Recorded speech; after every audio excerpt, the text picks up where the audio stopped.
Pada suatu pagi yang cerah di bulan Agustus tahun 1945, angin kemerdekaan berhembus kencang di seluruh Nusantara.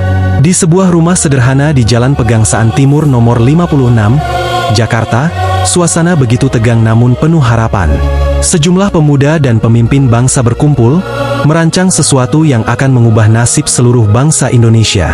Soekarno, seorang pemimpin karismatik yang selama ini telah memperjuangkan kemerdekaan, duduk di sebuah meja sederhana bersama Muhammad Hatta, wakilnya yang bijaksana. Di hadapan mereka, tergeletak selembar kertas putih dengan beberapa baris tulisan. Kertas itulah yang akan menjadi saksi awal berdirinya sebuah negara baru, Republik Indonesia.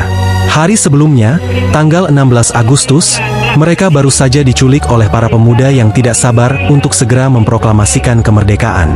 Para pemuda itu, penuh semangat dan keberanian, membawa Soekarno dan Hatta ke Rengas Dengklok, sebuah kota kecil di luar Jakarta, untuk meyakinkan mereka agar segera memproklamasikan kemerdekaan, tanpa menunggu Jepang yang telah kalah dalam Perang Dunia Kedua. Para pemuda ingin lepas dari segala penjajahan, baik dari Belanda yang telah ratusan tahun menindas, maupun dari Jepang yang selama 3 tahun terakhir menguasai Nusantara dengan tangan besi. Malam itu, setelah kembali ke Jakarta, Soekarno dan Hatta akhirnya menyadari bahwa inilah saat yang tepat. Dengan dukungan dari berbagai golongan, mereka sepakat untuk memproklamasikan kemerdekaan keesokan harinya. Pagi hari tanggal 17 Agustus 1945, halaman depan rumah Soekarno dipenuhi oleh orang-orang yang berkumpul dengan hati yang berdebar-debar. Dengan suara yang mantap dan penuh keyakinan, Soekarno membacakan teks proklamasi yang singkat namun syarat makna. Proklamasi. Kami, bangsa Indonesia, dengan ini menyatakan kemerdekaan Indonesia. Hal-hal yang mengenai pemindahan kekuasaan dan lain-lain diselenggarakan dengan cara saksama dan dalam tempo yang sesingkat-singkatnya. Jakarta, 17 Agustus 1945,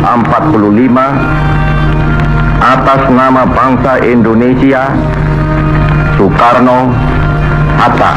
Setiap kata yang diucapkannya, bagaikan derap langkah kaki menuju kebebasan, seolah-olah menjawab doa dan harapan jutaan rakyat Indonesia yang telah lama menderita di bawah penjajahan. Setelah proklamasi dibacakan, bendera merah putih yang telah dijahit oleh Ibu Fatmawati, istri Soekarno, dikibarkan dengan penuh hikmat.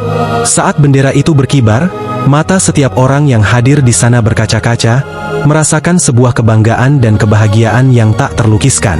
Namun, perjuangan belum selesai. Kemerdekaan yang telah diproklamasikan itu masih harus dipertahankan. Belanda tidak rela melepaskan tanah yang telah lama mereka kuasai, dan kembali datang untuk merebutnya. Perang berkecamuk, perundingan terjadi, darah tertumpah, dan nyawa melayang. Tetapi semangat kemerdekaan telah terpatri dalam jiwa setiap rakyat Indonesia. Dengan tekad yang bulat dan semangat persatuan, mereka berjuang tanpa henti. Akhirnya, setelah bertahun-tahun perjuangan, pada tanggal 27 Desember 1949, dunia mengakui kemerdekaan Indonesia secara de jure.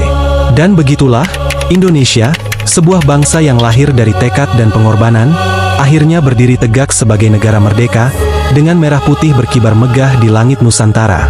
Sejarah itu terus diingat dan dirayakan oleh setiap generasi, sebagai simbol dari sebuah perjalanan panjang menuju kemerdekaan.